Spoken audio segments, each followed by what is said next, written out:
அன்பான நண்பர்களே வணக்கம். நாம் கேட்டுக்கொண்டிருப்பது திரு இந்திரா சௌந்தரராஜன் அவர்களின் 4ஆம் சக்தி. இந்த கதையின் மூலம் காற்றாய் மாறிவிடும் லகிமா சக்தியை பற்றி திரு இந்திரா சௌந்தரராஜன் அவர்கள் பல விஷயங்களை கூறியுள்ளார். ஆசிரியரின் முதல் 2, 3ஆம் சக்திகளை ஏற்கனவே கேட்டிருப்பீர்கள். அதைத் தொடர்ந்து 4ஆம் சக்தி வாசிப்பது ஸ்ரீலதா தயாளன். இனி கதைக்குள். அத்தியாயம் 1. குறிப்பு. மழை. காற்றானது தனது கரங்களால் ஏந்தி வந்து தரும் நமக்கான பிரதான வஸ்து இது. மழை இல்லையேல் மண்ணில்லை. இந்த மழையை பொழிய வைப்பது காற்றே. மேகத்தில் கட்டிக்கொண்டு கிடக்கும் நீரை காற்றுதான் கரைத்து லேசாக்கி உதிர வைக்கிறது. அதாவது ஒரு திட வடிவிலான பனிக்கட்டி போன்ற மேகம் மிதந்து திரியும் வானில் காற்றே கிரியை புரிந்து மழையை உருவாக்கி அதை பூமி நோக்கி அனுப்புகிறது. ஆகாயத்தில் நிகழும் இந்த வினை செயலின் பின்புலத்தில் ஒரு ஆச்சரியமான விஷயம் உள்ளது. திடவடிவாய் நெருக்கமாய் உள்ள மேகமோ மிதக்கிறது. ஆனால் அதிலிருந்து உதிர்ந்து விழும் துளிகளோ பூமியை அடைந்து விடுகிறது. எடை குறைந்த நீர் துளிகளால் மிதக்க முடியவில்லை. ஆச்சரியமாக இருக்கிறது அல்லவா? மிதக்கும் மேகம் அஷ்டமா சித்துக்களில் ஒன்றான லகிமாவின் ஆதி சூத்திரத்தை உள்ளடக்கிய ஒன்று. அதனால்தான் திடமாக இருந்தும் மிதக்கிறது. எப்படி? இனி கதைக்குள். அந்த கல்யாண பத்திரிகையே பார்ப்பதற்கு பிரமிப்பை மூட்டிக்கொண்டிருந்தது. ஒரு பத்திரிகை மதிப்பு நிச்சயம் 100 ரூபாய்க்கு குறையாது. ராஜ குடும்பத்து கல்யாண பத்திரிகை என்றால் சும்மாவா என்ன? புரட்டி புரட்டி பார்த்து கொண்டிருந்தான் குமரவேல். மணமகன் கருணாகரவர்மன், மணமகள் நிலா என்னும் நித்தியமாலினி. குமரவேலின் நண்பன்தான் கருணாகரவர்மன். புகைப்படத்தில் பட்டு தலைப்பாகை கட்டி அதில் முத்து குஞ்சரமெல்லாம் இருக்க அந்த காலத்து ராஜாக்களைப் போலவே இருந்தான் கருணாகரவர்மன். மணமகளும் சர்வாலங்கார பூஷிதையாக கழுத்தில் கொள்ளாத ஆபரணங்களோடு ஒரு சன்ன சிரிப்புடன் தெரிந்தாள். அவசியம் கல்யாணத்துக்கு வந்துடுறே, ஏதாவது வேலை இருக்கு, வர முடியாம போயிடுச்சுன்னு சமாதானம் கிமாதானம் சொன்னேன், நான் ஒத்துக்க மாட்டேன். பத்திரிகையை தந்து அதில் புதைந்து கொண்டிருந்த குமரவேலிடம் சொல்லிக் கொண்டிருந்தான் கருணாகரவர்மன். கட்டாயம் வருவேன் கருணா, உன் கல்யாணத்துக்கு வராமலா? எவ்வளவு வேலை இருந்தாலும் தள்ளி வச்சுட்டு ஒரு நாள் முந்தியே வந்துடுவேன். அரசு குடும்பத்து கல்யாணம் எப்படி நடக்குதுன்னு பார்க்க வேண்டாமா? குமரவேலும் கருணாகரவர்மனிடம் பதிலுக்கு சொன்னான். நம்பலாமா? அட என்னப்பா நீ, வீடு தேடி வந்திருக்க. என் வாழ்க்கையில பல சிக்கலான நேரங்கள்ல 1000 2000ன்னு அள்ளி கொடுத்த வள்ளல் நீ. உன் கல்யாண விஷயத்துல நான் பொய் சொல்வேனா? கையை இழுத்து பிடித்து குமரவேல் சொன்னபோது அதில் நட்பின் ஆழம் தெரிந்தது. கருணாகரவர்மன் இல்லை இல்லை, குமரவேலும் அவன் நண்பர்களும் சுருக்கமாகவும் செல்லமாகவும் கூப்பிடும் கர்ணாவும் சிரித்து கொண்டே அங்கிருந்து கிளம்பிச் சென்றான். வேக்ஸ் ஹால் என்ற பெயரில் ஒரு கார். அந்த நாளைய சினிமாக்களில் பார்த்திருக்கலாம். கப்பல் போல நீளமாய் பார்க்க படு கம்பீரமாக இருக்கும். பெரும்பாலும் கோடீஸ்வரர்களே பயன்படுத்துவார்கள். அவர்களால் தான் அதை வைத்து பராமரிக்கவும் முடியும். கருணாவும் அந்த காரில்தான் வந்திருந்தான். அதில் ஏறிக்கொண்டு டாட்டா காட்டியபடியே சென்றான். வீதியே வேடிக்கை பார்த்தது. குமரவேலின் பக்கத்து வீட்டுக்காரர் சதாசிவம் கூட ஆச்சரியமாய் கேட்டார், யார் குமார் இது? பெரிய கையாட்டம் தெரியுதே. ஆமாங்க, என் சிநேகிதன்தான். யானைமலை ராஜா குடும்பத்தை சேர்ந்தவன். பேர் கருணாகரவர்மன். அடேங்கப்பா, யானைமலை அரசு குடும்பமா? கேள்விப்பட்டிருக்கேன் என்றவர் குமரவேலின் கையில் இருக்கும் கல்யாண பத்திரிகையை பார்த்தார். 1 அடி நீள அகலத்தில் தங்க முலாம் பூசியது போல ஜொலித்த அது அந்த நாளில் அரசர்கள் அனுப்பும் பட்டு வஸ்திர செய்தி தொகுப்பு போல பட்டு நூல் குஞ்சரங்களுடன் அவரை சுண்டி இழுத்தது. என்ன, கல்யாண பத்திரிகையா? ஆமாம், கருணாவுக்கு தான் கல்யாணம். அதான் வீடு தேடி வந்து பத்திரிகை வச்சுட்டு போறான். Very good. ஆமாம், எப்படி பழக்கம்? காலேஜில் கூட தான் படித்தான். யாரோடையும் அவ்வளவா பழக மாட்டான். ரொம்ப ரிசர்வ் டைப்.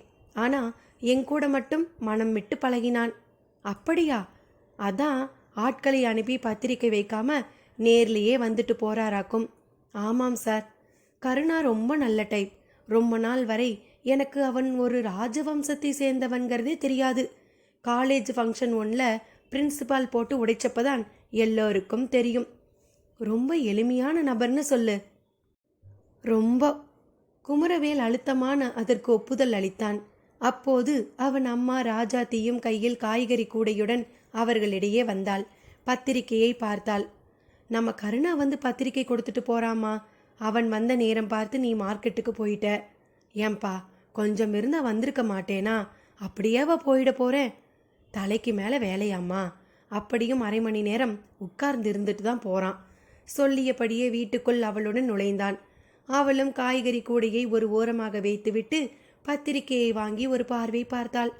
ரொம்ப காஸ்ட்லியான பத்திரிக்கை தான் இல்லை? பரவசமாய் கேட்டாள். அரச பரம்பரையாச்சே. நீ இப்படி சொல்லும்போது தான் ஞாபகம் வருது.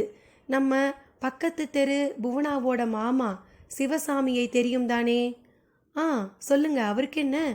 அவர் கொஞ்ச நாள் யானைமலை அரண்மனையில் வேலை பார்த்தவராம், கேள்விப்பட்டேன். அப்பா அவருக்கு நம்ம கருணாவை தெரிஞ்சிருக்கணுமே.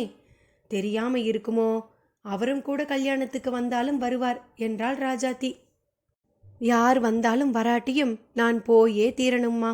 அவசியம் போகத்தான் வேணும். நாம கஷ்டப்பட்ட பல சமயங்கள்ல நமக்கு கை கொடுத்த தம்பியாச்சே. ராஜாத்தி ஒப்புதல் தந்தாள். கச்சிதமாய் இடையிட்டது குடுகுடுப்பைக்காரன் ஒன்றின் சத்தம். ராஜாத்தியின் காதுகளும் கூர்மையாகின.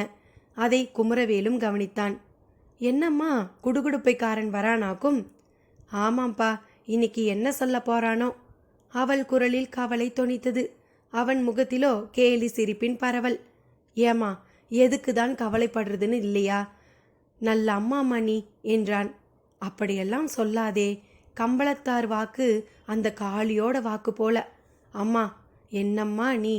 அம்மா தாயே பிச்சை போடுங்கன்னு கேட்டு பிச்சை எடுக்கிறது ஒரு ரகம்னா, இப்படி குடுகுடுப்பை ஆட்டி நல்ல காலம் பிறந்துடுச்சு பாசிட்டிவா 4 வார்த்தை சொல்லி பிச்சை எடுக்கிறது இன்னொரு விதம்.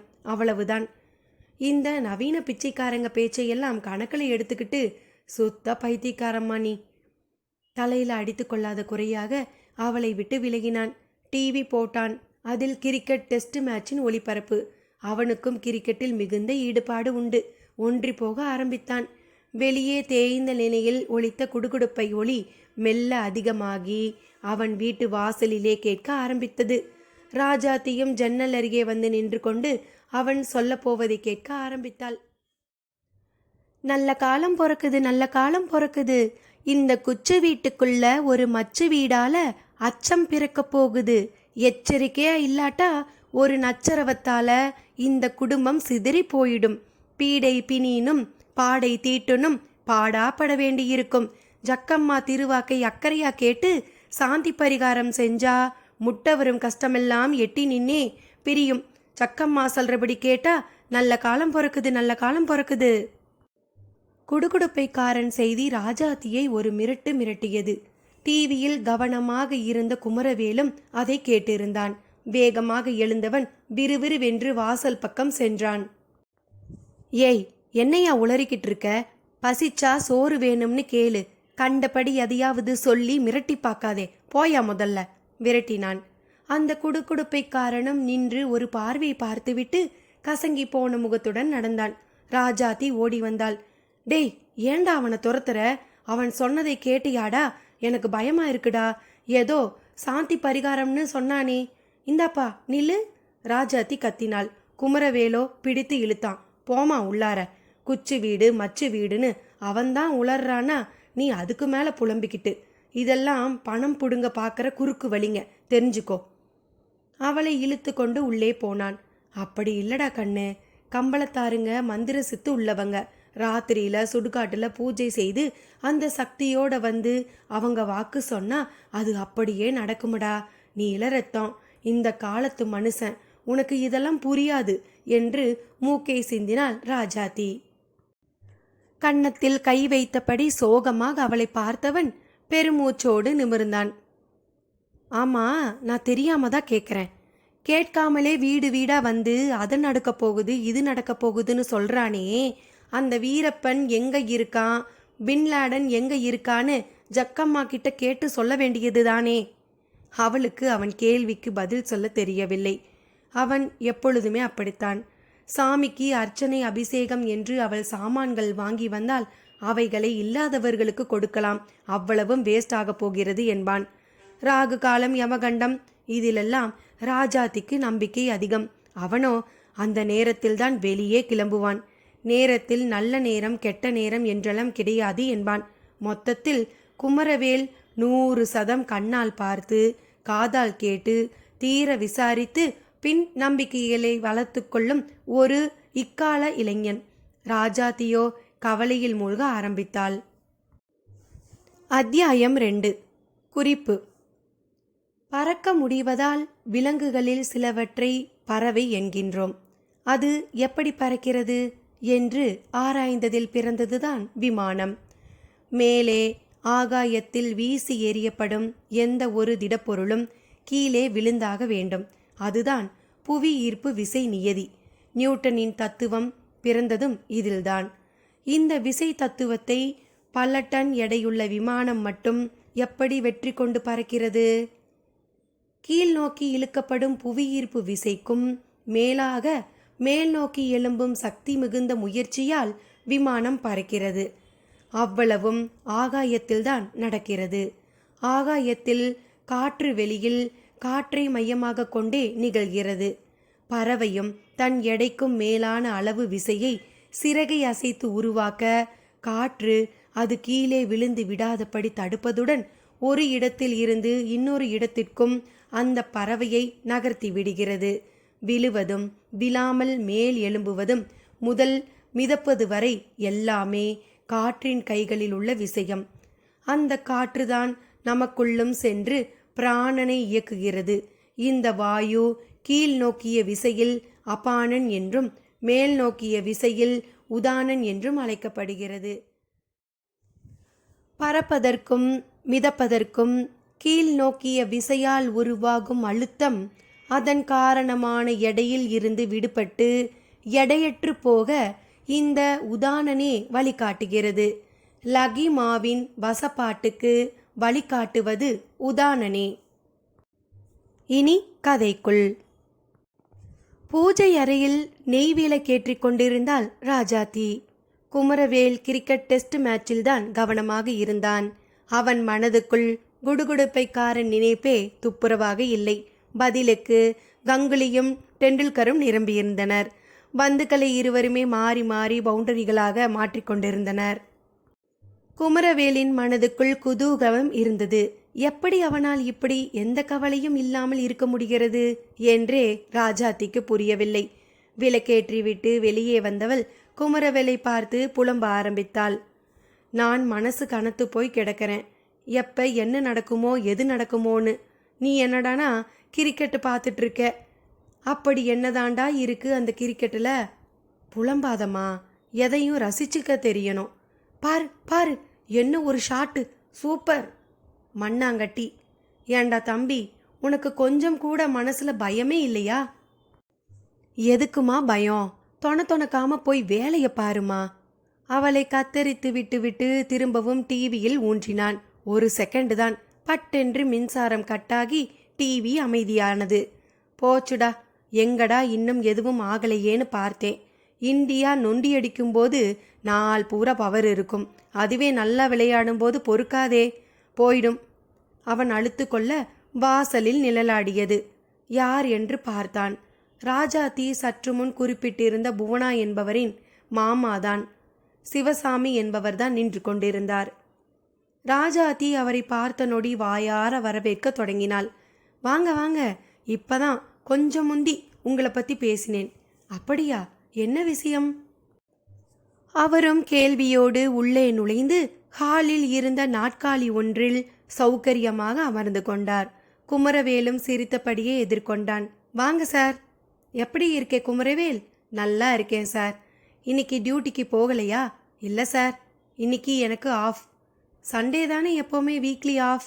அதெல்லாம் மற்றவங்களுக்கு, எங்கள் ஃபேக்ட்ரி தான் த்ரூ அவுட் த இயர் எல்லா நாளுமே ஒர்க் பண்ணுமே. கரண்ட் இல்லையாக்கும்? நிமிர்ந்து சொல்லலாத மின் விசிறியை பார்த்தபடியே கேட்டார். ஆமாம், பாதி நேரம் கரண்ட் வரமாட்டேங்குது. வரப்போகிற சம்மரை நினச்சா பயமாக இருக்கு.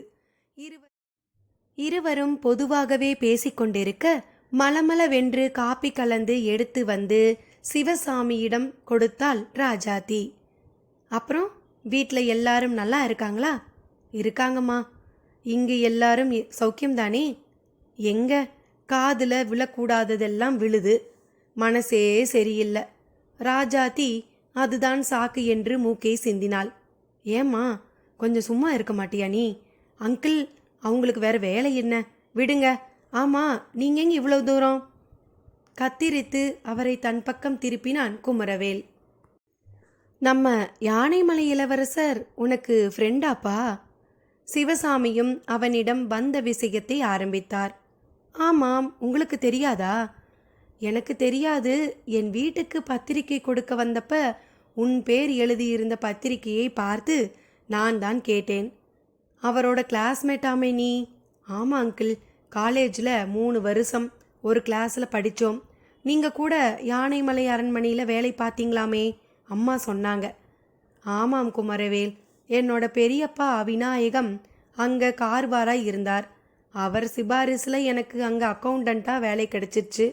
ஆனால் என்னால் அங்கே வேலை தொடர்ந்து செய்ய முடியலப்பா, விட்டு விலகிட்டேன். அப்படியா? ஏன் அங்கிள்? பெரிய காரணம் ஒன்றும் இல்லை. யானை மலையில் குளிர் அதிகம், எனக்கோ ஆஸ்துமா. ஆகையால் வேற வழி இல்லாமல் அந்த வேலையை விட்டுட்டேன். அப்படியா? நான் கூட சம்பளம் பத்தலையோன்னு நினச்சேன். அதெல்லாம் அங்கே ஒரு குறை கிடையாது. ராஜா நாராயணவர்மானுக்கு பெரிய மனசு, அள்ளி கொடுத்தார். எனக்கு தான் கொடுப்பனி இல்லை. நீங்கள் என்ன பண்ணுவீங்க? அதான் ஆஸ்துமான்னு சொல்லிட்டீங்களே. அது போகட்டும், நீ கல்யாணத்துக்கு போக போறியா? நிச்சயமா. இது என்ன கேள்வி அங்கிள்? அவன் பதிலை அவர் எதிர்பார்க்கவில்லை போல் தோன்றியது. முகம் மாறிப்போனது. ராஜாத்தியும் கவனித்தாள். அங்கிள், ஏன் ஒரு மாதிரி ஆயிடுச்சு உங்க முகம்? ஒன்றுமில்ல. ஆமாம், இதுக்கு முந்தி நீ யானைமலை அரண்மனைக்கு போயிருக்கிறியா? இல்லை. ஏன், எதுக்கு கேட்குறீங்க? சொல்கிறேன். உன்கிட்ட அவங்களோட அரண்மனை பற்றியோ அங்கே உள்ள சில அமானுஷ்யமான பிரச்சனைகளை பற்றியோ கருணாகரவர்மன் எதுவும் சொன்னதில்லையா? அமானுஷ்ய பிரச்சனையா? அப்படின்னா அப்போ உனக்கு எதுவும் தெரியாதுன்னு சொல்லு. நல்லது. அதெல்லாம் உனக்கு தெரியாமலே போகட்டும். நானும் மனசு கேட்காம தான் வந்தேன். இதோ பார் குமரவேல், கல்யாணத்துக்கு போனால் அச்சதையை போட்டு ஆசீர்வாதம் பண்ணிட்டு உடனே திரும்பிடு. அங்கே தங்காதே. கருணாவே தங்கச் சொன்னாலும் நீ தங்காதே. தங்கினே, அது உனக்கு நல்லதில்லை. என்ன நீங்கள் என்னென்னமோ சொல்கிறீங்க? அங்கே தங்கினா அப்படி என்ன ஆயிடும்? உனக்கு அந்த அரண்மனை பற்றி எதுவும் தெரியாது. நான் ஆஸ்துமாவுக்கு பயந்துட்டு மட்டும் வேலையை விட்டுறல. யாருக்கும் அங்கே என்ன நடக்கும்னு தெரியாத ஒரு நிலை. இப்போவும் அங்கே போகிற பலர் காணாமல் போகிறாங்க. அவங்க உயிரோடு இருக்காங்களா இல்லை செத்துட்டாங்களாங்கிறதே தெரியலை. அங்கே இருந்தால் எனக்கும் எதுவும் நடக்கலாம்னு ஒரு பயம் ஏற்பட்டது. அதான் வேலையை விட்டுட்டேன். அது சரி, இந்த கல்யாணம் பற்றி கருணா உன்கிட்ட ஏதாவது சொன்னாரா? இல்லையே. நிஜமா? இதில் நான் பொய் சொல்ல என்ன இருக்கு அங்கிள்? கல்யாண பத்திரிக்கை பார்த்துட்டு பொண்ணு யாருன்னு நீ கேட்கலையா? காந்தமலை ஜமீன்தாரர் பொண்ணுன்னு சொன்னா. அவ்வளவுதானா? அதுக்கு மேலே சொல்ல என்ன இருக்கு? நிறைய இருக்கு குமரவேல். அந்த பொண்ணு ஒரு விதவை. யானைமலை அரண்மனையில் யாரும் கண்ணியாக ஒரு பெண்ணை கல்யாணம் பண்ண மாட்டாங்க. அது தெரியுமா உனக்கு? அப்போ நீலாங்கிற நித்திய மாலினி ஒரு விடோவா? ஆமாம் ஆமாம். அது மட்டும் இல்லை, இளவரசர் கருணாகவர்மனை விட 2 வயசு பெரியவங்களும் கூட. நிஜமாவா? ஆமாம். இது எதையும் நீ காட்டிக்காத. அந்த அரண்மனையில் இன்னொரு கொடுமையும் உண்டு. அங்கே எந்த ஒரு நல்ல காரியம் நடக்கிறதுக்கு முந்தியும் பெரிய அளவில் பலிகள் கொடுப்பாங்க. குறிப்பாக புலியை பலி கொடுக்கறது அவங்க வழக்கம். புலி கிடைக்கலனா ஒரு கன்னி பெண்ணை பலி கொடுத்துருவாங்க. சிவசாமி சொல்ல சொல்ல குமரவேலுக்கு தலை சுற்றியது. ராஜாத்தியோ வாயை பிளந்தபடி அதை கேட்டுக்கொண்டிருந்தாள். அவள் முகத்தில் முத்து முத்தாய் வியர்க்கவும் தொடங்கிவிட்டது. சில மணி நேரங்கள் முன்புதான் குடுகுடுப்பைக்காரன் எச்சரிக்கை செய்தான். இதோ சிவசாமி அது நிஜமாக போகிறது என்பது போல பேசிக்கொண்டிருக்கிறார். நல்லா இருக்கணும் நீங்க. காலையில தான் குடுகுடுப்புக்காரன் வந்து கண்டதை சொல்லிட்டு போனான். பின்னாலேயே நீங்க வந்து ஜாக்கிரதைங்கிறீங்க. எல்லாம் நான் சாமிக்கு நெய் விளக்கு போட்ட பலன். பெரிய இடம்னாலே அங்கே இப்படித்தான் ஏதாச்சும் ஏடாகுடமா இருக்கும். குமரா, வேணாம்ப்பா. ஒரு வாழ்த்து தந்தியை கொடுத்துட்டு ஒதுங்கிக்கோ. என்னங்க நான் சொல்றது? எனக்கு இருக்கிறது ஒரு பிள்ளை. அவனுக்கு ஏதாவது ஆயிட்டா நான் என்ன பண்ணுவேன்? சொல்லுங்க நீங்களே. ராஜாத்தி ஒரு மூச்சில் நினைத்ததையெல்லாம் சொல்லி நிறுத்தினாள். சிவசாமி பதிலுக்கு குமரவேலை பார்த்தார். அவனிடம் அவர் சொன்ன செய்திகளால் சற்று குழப்பம். என்ன குமரவேல், நான் சொன்னதையெல்லாம் உன்னால நம்ப முடியலையா? இல்ல அங்கிள், இப்படி கூட நடக்குமான்னு யோசிச்சு பார்த்தேன். இதெல்லாம் ஒண்ணுமில்ல. சில ராஜ குடும்பத்து ஐதீகங்கள் இன்னும் மோசம். சரி பார்த்து முடிவு பண்ணு. நான் கிளம்புறேன். வந்த வேலை முடிந்தது என்கின்ற மாதிரி சிவசாமி கிளம்பி சென்றார். நல்ல வேலை, மனுஷன் வந்து விபரத்தை சொன்னார். குமரா, வேணாம்ப்பா, கல்யாணத்துக்கெல்லாம் போகாதே என்ன? சேலை தலைப்பால் முகத்தை ஒத்திக்கொண்டு அடுத்த வேலை பார்க்க நகர்ந்தாள் ராஜாத்தி. கிரிக்கெட் டெஸ்ட் மேட்சிலும் பயங்கர திருப்பம். இந்திய அணியில் எல்லோரும் அவுட் ஆயிட்டாங்க. கடைசி நபர் தடுமாறி கொண்டிருந்தார். கிரிக்கெட்டும் வாழ்க்கையும் ஒன்று. எப்பொழுதும் எது நடக்கும் என்றே சொல்ல முடியாது. வெற்றியும் தோல்வியும் கடைசி பந்து வரை கண்ணாமூச்சி காட்டும். சிக்ஸருக்கு குறிவைத்து பந்தை எல்லை கோட்டில் ஒருவர் இருந்து பிடித்து கதையை முடித்து வைப்பார். சமயத்தில் கோட்டை விட்டு வெற்றியும் தருவார். நிமிஷத்துக்கு நிமிஷம் டென்ஷன், நொடிக்கு நொடி திருப்பம். அதனால்தான் மக்களால் கிரிக்கெட் மிகவும் நேசிக்கப்படுகிறதோ? சிந்தனைகளோடு டிவியை அணைத்தான். தனது இனிய நண்பனான கருணாகரவர்மன் தன் வயதுக்கு மேலான ஒரு விதவை பெண்ணை திருமணம் செய்து கொள்வதை நெருடலோடு சிந்தித்தபடியே சட்டையை மாட்டிக்கொண்டு வெளியே கிளம்பினான். அத்தியாயம் 3. குறிப்பு: பொதுவில் அஷ்டமா சித்து பற்றி அறிந்து கொள்ள விரும்புகின்றவர்களுக்கு உடம்பும் மனதும் மிக மிக புரிந்திருக்க வேண்டும். இரண்டும் ஒன்றிற்கொன்று ஆதாரமாய் விளங்குவதை முதலில் புரிந்து கொண்டு அதில் மனதை முதலில் மிக பலமுள்ளதாக ஆக்கிக்கொள்ள வேண்டும். மனதை கொண்டு உடம்பை மெல்ல ஆட்டி படைக்க வேண்டும். உடம்பை ஆட்டி படைக்க உணவு பழக்க வழக்கங்கள் மிக முக்கியமானவை ஆகும். அதன் தொடர்ச்சியில் உள்ளதுதான் மூச்சு பயிற்சி. இதில்தான் பிராணவாயுவை சூட்சும நாடிக்குள் செலுத்துவதும் பின் பிராண அபான உதான சமான வியான என்னும் பஞ்ச வாயுக்களையும் அதன் கிளை வாயுக்களான நாக, கூர்ம, கிரகா, தேவதத்த, தனஞ்சயனை புரிந்து இயக்குவதும் ஆகும். இதில் லகிமா என்னும் லேசான நிலையை அடைய உதவிடும் வாயு உதானன் ஆகும். இதை தனித்து இயக்க பழக்குவது மூலம் நமது உடல் எத்தனை எடையுள்ளதாக இருந்தாலும் எடையற்று போகும். நாமும் ஒரு மரக்கட்டை போலவோ தக்கை போலவோ ஆவோம். இனி கதைக்குள். பாரதியார் பூங்கா 40-50 வருடங்களுக்கு முன்னால் கண்கொள்ளா காட்சியாக பச்சை பசேல் என்று இருந்தது. இப்பொழுது தண்ணிக்கு செத்த காடாக ஏதோ பேருக்கு இருக்கிறது. நல்ல வேளை, அரசியல் செல்வாக்குடன் கொஞ்சம் கொஞ்சமாய் இடங்களை விழுங்கும் மனிதர்கள் கண்ணில் இன்னும் பட்டிருக்கவில்லை. அதனால் பசுமை இல்லாவிட்டாலும் மழை தண்ணீரால் மட்டுமே வளர்ந்துவிட்ட மரங்களின் நிழல் பூங்கா முழுக்க பரவியிருந்தது. கிளி ஜோதிடக்காரர்களில் இருந்து சுண்டல் வடை முறுக்கு விற்பவர்கள் வரை அந்த நிழலில் சுற்றி வந்து கொண்டிருந்தார்கள். ஏதாவது நாவல் புத்தகத்துடன் சுகுமாரும் அடிக்கடி பார்க்குக்கு வருவான். அப்போது குமரவேலையும் பார்ப்பான். குமரவேலுக்கு அங்குள்ள ஒரு மகிழ மரத்தடி நிழல் மிகவும் பிடிக்கும். ஒரு கருங்கல் மேடை ஒன்றும் அந்த நிழலில் உண்டு. அதில் காலை நீட்டிக்கொண்டு படுத்தால் படுசுகமாக இருக்கும். மிக மிக சன்னமாக மகிழம் பூக்களின் வாசம் மூக்கில் ஏறும். அதை சுவாசித்தபடியே மரத்து பறவைகள் போடும் சப்தங்களை கேட்பதும் ஓடி விளையாடும் அணில்களை பார்ப்பதும் ஒரு கலப்படமில்லாத சுகமான அனுபவமாகும். கிரிக்கெட் ஒரு பக்கம் ஏமாற்றி விட்டது. மறுபக்கத்தில் சிவசாமி வேறு வந்து ஏதேதோ பற்ற வைத்துவிட்டு போய்விட்டார். அந்த குடுகுடுப்பைக்காரன் வேறு. மொத்தத்தில் மனக்குளத்தில் இன்று நிறைய சலன அலைகள். எல்லா நாளும் எல்லா பொழுதுகளும் இப்படித்தான் இருக்கிறதா? இல்லை, நமது மனதுதான் இவைகளில் விழுந்து குழம்பிப் போகிறதா? மல்லாக்க கல்மேடை மேல் படுத்தவன் யோசிக்க ஆரம்பித்தான். அருகிலேயே கையில் பருத்த ஒரு புத்தகத்துடன் சுகுமாரும் வந்து நின்றான். என்ன குமரவேல், தீவிர யோசனையா? யார், சுகுமாரா என்றபடி எழுந்தான். அருகில் சுகுமாரும் அமர்ந்தான். அவன் கையில் உள்ள புத்தகம் பழுப்பு நிறத்தில் அரத பழசாய் தெரிந்தது. என்ன புத்தகம் இது சுகுமார்? பிரசன்ன ஜாலம். சுகுமார் சொன்ன பதில் குமரவேலை சிரிக்க விட்டது. பாகவதர் காலத்து புத்தகமா? தப்பு, அவர் தாத்தா காலத்துது.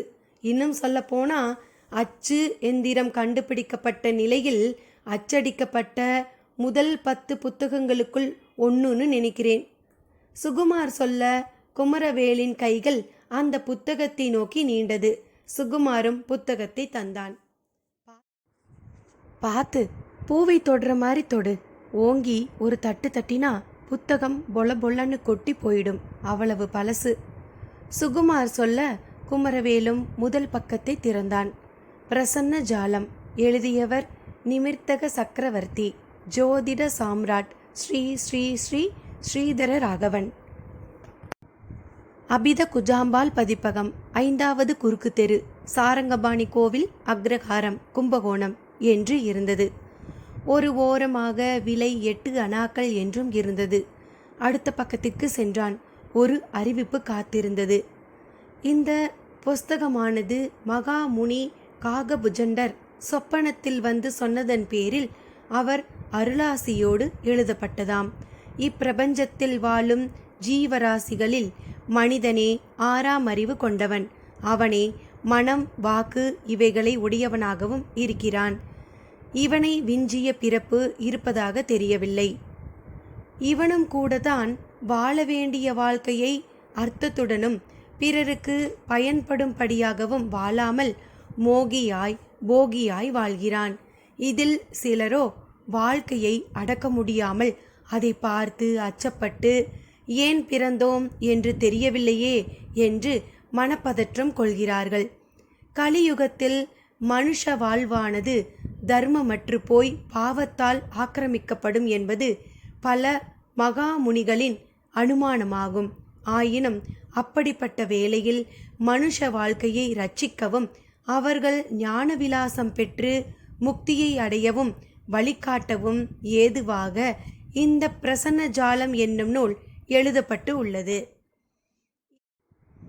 இதை வார்த்தைக்கு வார்த்தை புஜண்ட மகரிஷியே சொல்ல எழுதியது அடியேன் ஸ்ரீதர ராகவன் என்போனாம். இந்த புஸ்தகமும் 1008 படிகளே அச்சிடப்பட்டுள்ளது. இந்த ஜன சமுத்திரத்திற்காக புஜண்டரால் ரட்சிக்கப்பட்ட 1008 பேருக்கே இது கிட்டும். அவர்கள் இதை வேதமாய் கருதி வாசித்திட அவர்கள் வாழ்வில் அற்புதங்கள் நிகழும். பொதுவில் பிரசன்னம் என்பது ஓடிக்கொண்டே இருக்கும் காலகதியை கணக்கிட்டு அந்த காலத்தின் ஆட்சி அம்சங்களை வைத்து பலன் கூறுவதாம். அம்மட்டில் இதில் கூறப்பட்டுள்ள விஷயங்கள் இம்மியும் பிசகாது. இதை நம்பிக்கையோடு பரீட்சை செய்து பார்க்கலாம். ஆனால் இதை கர்வத்தோடு ஆங்காரத்தோடும் அணுகினாலோ இல்லை பரிகசித்தாலோ அந்த க்ஷணமே அவர்கள் பாவியாகி எதிர்மாறான பலாபலன்களை அடைவார்கள். குரு சாபத்துக்கும் உள்ளாவார்கள். நல்ல ஆசீர்வாதம் உள்ளவர்கள் இதனால் மேன்மையும் வெற்றியும் காண்பார்கள். மொத்தத்தில் காலகதியின் சக்தியை உரைக்கும் இது ஒரு பொக்கிஷம் என்பதில் சந்தேகமே இல்லை. இதை துளியும் வியாபார நோக்கமின்றியும் பிரசன்னம் பற்றி எதிர்காலத்தில் மாந்தர்கள் அறியவுமே வெளியிடப்பட்டுள்ளது. இந்த புஸ்தகத்தின் விலையான 8 அணா இதற்கான காகிதத்திற்கும் அச்சுக்கூலிக்குமே அன்றி அடியேன் இதனால் அடைவது ஆத்ம லாபம் ஒன்றே என்றும் வாழும் மகரிஷி காகபுஜண்டரின் திருவருளால் அனைவருக்கும் க்ஷேம லாபங்கள் ஏற்பட்டு சௌக்கியமாய் திகழ பிரார்த்திக்கிறேன். அங்கங்கே ஏதும் எழுத்து பிழை, கருத்து பிழை இருப்பினும் பொறுத்தருளவும். அன்பன் ஸ்ரீ ஸ்ரீ ஸ்ரீ ஸ்ரீதர ராகவன்.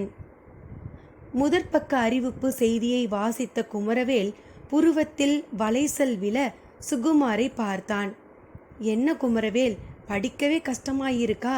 அந்த காலத்து தமிழ் படிக்க ரொம்ப சுகமாயிருக்கு. என்னென்னவோ எழுதியிருக்காரு. ஆமாம், எங்கே கிடைச்சிச்சு இந்த புத்தகம்? அதை ஏன் கேட்குற?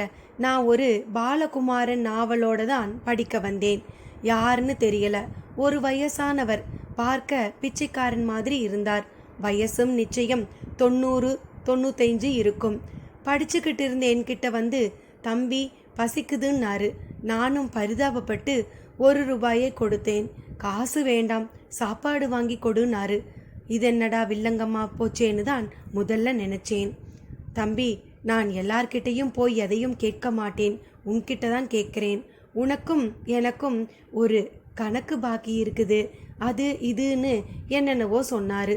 சரி, வயிற்று பசிக்குதானே சோறு கேட்குறாரு, போகட்டும்னு நம்ம பார்க்குக்கு வெளியே இருக்கிற அண்ணம்மா கடையில் தயிர் சாதமும் புளி சாதமும் வாங்கி கொடுத்தேன். அதில் ஒரு கைப்பிடி சாதத்தை எடுத்து நீட்டி பிடிச்சிட்டு கண்ணை மூடிக்கிட்டு என்னமோ மந்திரம் மாதிரி சொன்னார். சொன்னா நம்ப மாட்டேன் குமரவேல். ஒரு 100 காக்கா எங்கே தான் இருந்துச்சோ தெரியாது, மலன்னு வந்து அவர் மேலேயே உட்காந்துடுச்சு. கையில் பொட்டலத்தில் இருக்கிற புளி சாதமும் தயிர் சாதமும் அப்படியே மாயமாக மறையுது. காக்காயுங்க சும்மா கொத்தி கொத்தி விழுங்கிடுச்சுங்க. என்னடா இது, நாம் இவர் பசிக்கு சோறு வாங்கி கொடுத்தா இவர் காக்காயுங்களுக்கு அந்த சோத்தை போட்டுட்டாரேன்னு ஒரு பக்கம் கோபமாகவும் வந்துச்சு. எல்லாரும் ஆச்சரியமாக பார்த்தோம். அப்புறம் சாப்பாடு தீரவும் இவர் என்னவோ சாப்பிட்டு முடிச்ச மாதிரி ஒரு ஏப்பம் விட்டாரு. நான் உடனே அவரை பார்த்து கோவிச்சு சத்தம் போட்டேன். என்ன பெரியவரே, கடை தேங்காயை எடுத்து வழி பிள்ளையாருக்கு உடைச்சுக்காதையா? என்கிட்ட காசு வாங்கி நீங்கள் சாப்பிடாம காக்கா எங்களுக்கு போடுறீங்களே, நல்லா இல்லை பெரியவரேன்னு. அவரோ, காக்கா அங்கே சாப்பிட்டா நான் சாப்பிட்ட மாதிரி நான் முறைச்சேன். அப்பதான் என் கையில் இருந்த புத்தகத்தை பார்த்து புத்தகம் படிப்பீங்களோன்னு கேட்டாரு. நானும் பேச்சை மாத்தாதீங்க நான் எங்கே பேச்சை மாத்துறேன், கையில் இருக்கிற புத்தகத்தை பார்த்து தானே கேட்டேனாரு. அப்படியே அவர்கிட்ட ஒரு அழுக்கு ஜோல்னா பை இருந்துச்சு. அதில் கையை விட்டு இந்த புத்தகத்தை எடுத்தார். இந்தா இதை பிடி, உனக்கு இனிமே யோக காலம் தான்னாரு. நானும் புத்தகத்தை ஆவலாக புரட்டினேன். ரொம்ப இன்ட்ரெஸ்டிங்காக இருந்துச்சு. நிமிர்ந்து பார்த்தா அந்த வயசானவரை காணோம். எங்கே போனாருன்னே தெரியல. எனக்கு ஆச்சரியமாக போயிருச்சு. சுகுமார் ஒரு நீண்ட சம்பவத்தை சொல்லி நிறுத்தினான். குமரவேலுக்கு அதை எப்படி எடுத்துக்கொள்வது என்றே தெரியவில்லை. புத்தகத்தையே ஆச்சரியத்தோடு பார்த்தான். ஏதோ 1008 பேருக்கு தான் இந்த புத்தகம் கிடைக்கும், இதை வச்சுக்கிட்டு ஏகபோகமாக வாழலாங்கிற மாதிரி கதை விட்டுட்ருக்காங்களே, டெஸ்ட் பண்ணி பார்த்துடலாம்னு ஒரு வரி இருக்குது, படிச்சல்ல? சுகுமார் கேட்க குமரவேல் கொட்டினான். நானும் சும்மா இல்லாமல் 10வது பக்கத்தை பார்த்து டெஸ்ட் பண்ணினேன். எப்படின்னு கேட்குறியா? எப்படி? 10ஆம் பக்கம் போயேன். சுகுமார் சொல்ல குமரவேலும் 10ஆம் பக்கம் சென்றான். அதில் ஒரு பட்ட சக்கரம். அதை 12ஆக பிரித்து ஒவ்வொரு பிரிவுக்கும் ஒவ்வொரு ராசியின் பெயர் இருந்தது. கண்ணை மூடிக்கொண்டு இதில் ஒரு கட்டத்தை தொடவும். அந்த கட்ட ராசியே இன்றைய உங்கள் ராசியாகும். அதற்கான பலாபலன்களை 36ஆம் பக்கம் பார்க்கவும் என்று ஒரு குறிப்பும் இருந்தது. இந்த பக்கத்தில் கண்ணை மூடிக்கிட்டு கையை வச்சேன். விருச்சிக ராசிக்குண்டான கட்டத்தில் என் விரல் நுனி இருந்துச்சு. உடனே 36ஆம் பக்கத்துக்கு ஓடினேன். அதில் விருச்சிகம் தொட்ட நீ விருத்திகள் அடைவாய், நேரிலே விருச்சகத்தேலை விரைந்தே காண்பாய், காண்பதே சான்றாம், நீ கடலதும் தாண்டியே கௌரவமாய் வாழ்வாய் அப்படின்னு இருந்துச்சு. ஒரு ஆச்சரியம். நான் உட்கார்ந்துட்டு இருந்த இடத்துக்கு பக்கத்தில் ஒரு தேல். அடுத்து 5வது நிமிஷம் பார்த்தேன், அந்த குறிப்பில் இருக்கிற மாதிரியே தேலை பார்த்துட்டேன். அடுத்து கடல் தாண்டனும், சிங்கப்பூர் போக விசாவுக்கு அப்ளை பண்ணியிருக்கேன். கிடைச்சிட்டுச்சா என்பது தான் தெரியல, அதுவும் நிஜமாயிடும். கிடைச்சிட்டா என்றான். சுகுமார் சொன்னது குமரவேலை ஒரு பிடி பிடித்தது. நெற்றியை சுருக்கி கொண்டு ஆழமான ஒரு பார்வை பார்த்தான். என்ன குமரவேல், எதுக்கு இப்படி பார்க்குற? பார்க்காம இந்த புத்தகத்தை நீ உடனேயே நம்பிட்ட போல இருக்கே. நடந்ததை சொன்னேன், அவ்வளவுதான். ஏன் அது தற்செயலான ஒரு விஷயமா இருக்கக்கூடாது. இருக்கலாம், நான் அதையும் மறுக்கல. என்னன்னு தெரியல, இன்னைக்கு என் காதுல விழற விஷயங்கள் எல்லாமே கொஞ்சம் கூட அறிவுபூர்வமா இல்லாம நம்ப முடியாத மாதிரி பேத்தலாவே இருக்கு. புத்தகத்தை மூடியபடியே குமரவேல் மனம் விட்டான். அப்படி என்னப்பா காதுல விழுந்துச்சு? எதைன்னு சொல்ல. குடுகுடுப்பைக்காரன் கிட்ட ஆரம்பிச்சு இப்ப இந்த புஸ்தகத்துக்கிட்ட வந்து நிக்குது. குமரவேலின் அலுப்பில் மூச்சுக்குள் உஷ்ண காற்று. அப்போது ஒரு அரை டிராயர் சிறுவன் அவர்கள் இருவரையும் நோக்கி வேகமாக வந்தபடி இருந்தான். சுகுமாருக்கு பக்கத்து வீட்டு பையன். சுகுமாரையும் குமரவேலியும் சமீபத்தவன். மூக்கில் சளி ஒழுக மார்பை மேலும் கீழும் தலைத்து ஒரு பெருமூச்சு விட்டான். என்னடா மணி, எங்க இவ்வளவு தூரம்? உங்களுக்கு உங்களுக்கு எனக்கு என்ன, ஒரு கொரியர் தபால் வந்திருக்கு. சிங்கப்பூர் வேலைக்கு உடனே நீங்க புறப்பட்டு போகணுமாம். உங்க அம்மா ஓடி போய் உங்களை கூட்டிக்கிட்டு வான்னு என்னை அனுப்பிவிட்டாங்க. அவன் பதில் குப்பென்று ஒரு பரவசத்தை சுகுமாரிடம் உருவாக்கியது. நிஜமாவா சொல்ற? ஆமாண்ணே, நீங்க 6 மணி ரயில்ல உடனே கிளம்பணுமாம். நேரமே இல்லையாம். உடனே வருவீங்களாம். அடுத்த நொடியே உடம்பெல்லாம் சந்தோஷத்தில் ஒரு விதமாய் உதறல் எடுக்க, குமரவேல் பாத்தியா, நான் எதிர்பார்த்துக்கிட்டே இருந்தேன். ஆனா இவ்வளவு சீக்கிரம் வரும்னு கனவுல கூட நினைக்கல. எனக்கு என்ன சொல்றதுன்னே தெரியலப்பா. முதல்ல கிளம்பு, வேலை விஷயம். ஒரு நிமிஷம் கூட தாமதிக்க கூடாது. சிங்கப்பூர்காரங்களுக்கு டைம் கீப்பிங் ரொம்ப பெரிய விஷயம். நம்ம ஊர் மாதிரி கிடையாது. இங்க நாம ஊர்ல இல்லாத சமாதானங்களை எல்லாம் சொல்லிக்கலாம். கிளம்பு. குமரவேல் ஊக்கிவிட்டான். வாடா மணி. சரி குமரவேல், அப்ப நான் கிளம்புறேன். பொங்கி வழியும் பரவசத்தோடு சுகுமார் புறப்பட்டான். அவனது பரவசம் குமரவேல் வசம் அவன் கொடுத்த அந்த புத்தகத்தை திருப்பி வாங்கி கொள்ள வேண்டும் என்பதனை கூட மறக்க செய்து விட்டது. பார்க்கிங் மெயின் கேட்டை அவன் கடக்கும் வரை பார்த்து கொண்டிருந்த குமரவேலும் தன் கையிலில் அந்த புத்தகம் இருப்பதை உணரவில்லை. அவன் தலை மறையவும் தான் குனிந்து புத்தகத்தை பார்த்தான். அட பாவி, சந்தோஷத்துல இதை மறந்துட்டு போயிட்டானே. கேள்வியோடு அதை ஊன்றி பார்த்தான். சுகுமார் சொன்னதுதான் முதலில் நினைவில் முந்தியது. தேலை பார்த்தது கூட தற்செயலாக இருக்கலாம். அந்த வரிகளில் உள்ளபடி அடுத்து கடல் தாண்ட வாய்ப்பும் வந்துவிட்டதே. எப்படி? முதல் தடவையாக ஆச்சரியம் குமரவேலை அப்பி எடுத்தது, போட்டு பிசைந்தது.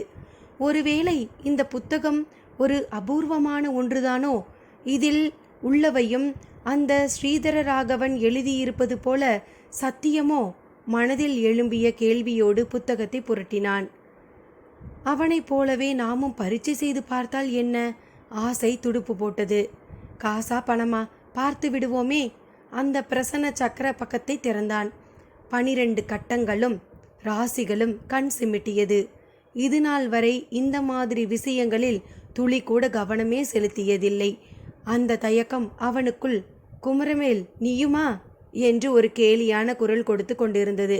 இறுதியில் அடிமனதின் அந்த ஆசைதான் ஜெயித்தது. கண்களை மூடினான். ஆள்காட்டி விரலால் வட்டத்தை தொட்டான். பின் கண்களை திறந்தான். முதல் ராசியான மேச ராசிக்கான கட்டத்தில் விரல் நுனி இருந்தது. அடுத்து 36ஆம் பக்கத்துக்கு புரட்டி மேச ராசிக்கான பலனை பார்த்தான். மேசத்தை மேவி தொட்ட பாலகா, மோட்சகதி உற்றவரின் சிநேகத்தால் அஷ்ட சித்தும் அடைந்திடுவாய். தொட்ட நொடி முதலே கிட்ட வரும் சித்து. சித்துக்கு முன்பாக 10க்குள் ஒரு நாளில் திருமண பந்தம் நீ கொள்வாய். வருபவளும் ஓர் அரசி. படித்தவனுக்கு பகீர் என்றது. முதலில் பொருள் சரியாக புரியவில்லை. பின்பு வார்த்தைக்கு வார்த்தை அர்த்தத்தை தேடவும் அழகாக புரிந்தது. அஷ்ட சித்தும் அடைந்திடுவாய் என்ற வரிகள் மட்டும் குழப்பியது. தொட்ட நொடி முதலே கிட்ட வரும் சித்து என்ற வரிக்கு அர்த்தம் தெளிவாகவில்லை. ஆனால் அடுத்தடுத்த வரிகளில் உள்ள பொருள் புரிந்தது. 10க்குள் ஒரு நாளில் திருமண பந்தம் நீ கொள்வாய் என்றால் தனக்கு 10 நாட்களுக்குள் திருமணமாக போகிறதா? வருபவளும் ஒரு அரசி என்றால் அவள் பெயர் அரசியா, இல்லை அவள் அரச வம்சத்து அரசியா? புத்தகத்தை மூடியபடி யோசிக்கத் தொடங்கினான். கிரிக்கெட் பற்றி அவன் நினைத்தது போல வாழ்க்கையும் நொடிக்கு நொடி கணிக்க இயலாதபடி மாறுகிறதே. எப்படி? அத்தியாயம் 4. குறிப்பு: லகிமா சித்து எப்படிப்பட்டது என்பதனை விளக்க புராணங்களில் எவ்வளவோ சான்றுகள் உள்ளன.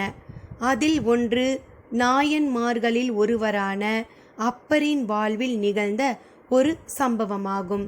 அப்பரை சந்தேகித்தும் அவரது பக்தி சிறப்பு புரியாமலும் அரசன் அவரை கல்லால் கட்டி கடலில் வீச சொன்னான். அரசனின் ஏவலர்கள் அப்படியே செய்தனர். ஆனால் அப்பரோ அந்த கல்லோடு கடலில் மிதந்தார். அப்படியே அலைகள் அவரை திருப்பாதிரி புலியூர் கடற்கரையில் ஒதுக்கித் தள்ள அங்கே கரை ஏறினார். அவரை தனியே தள்ளியிருந்தால் கூட அவர் நீந்தி கரை சேர்ந்து விட்டார் எனலாம். கூடவே அவரை ஆள் உயர கல்லில் கட்டி பிணைத்து போட்டும் அவர் எப்படி மிதந்து கரை சேர்ந்தார்? இதை ஒரு மாயமாகவும் சிவனருளாகவும் பலர் எண்ணினாலும் உண்மையில் அப்பர் லகிமா சித்தியால்தான் கடலில் மிதந்து கரை சேர்ந்தார். அந்த சித்தியால் ஒரு பெரும் கல்லை கூட அதன் பாரம் நீக்கிய நிலையில் தக்கை போல அது கடலில் மிதக்கும்படி செய்தார். உதான வாயுவை நுரையீரலில் நிரப்பி மேல் நோக்கி எழும்பும் விசையை அபரிமிதமாய் அவர் உருவாக்கிட ஒரு விமானம் போல மேல் எழும்பி வானில் பறக்கக்கூடிய அளவு அது அவருக்கு ஆற்றலை தந்தது.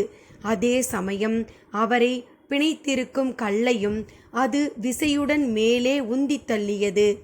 உரிய அளவோடு அந்த விசையை பயன்படுத்தி அவர் மிதந்திருக்க வேண்டும். அந்த விசை கூடியிருந்தால் அவர் கல்லோடு வானிலும் எழும்பி பறந்திருக்க கூடும். ஆனால் அவர் பறக்க விரும்பவில்லை.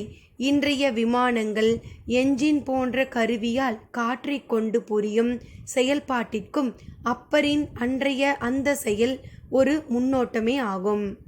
இனி கதைக்குள். வீட்டுக்குள் நுழைந்தவனை ராஜாத்தியின் சமையல் கைவண்ணம் சுண்டி இழுத்தது.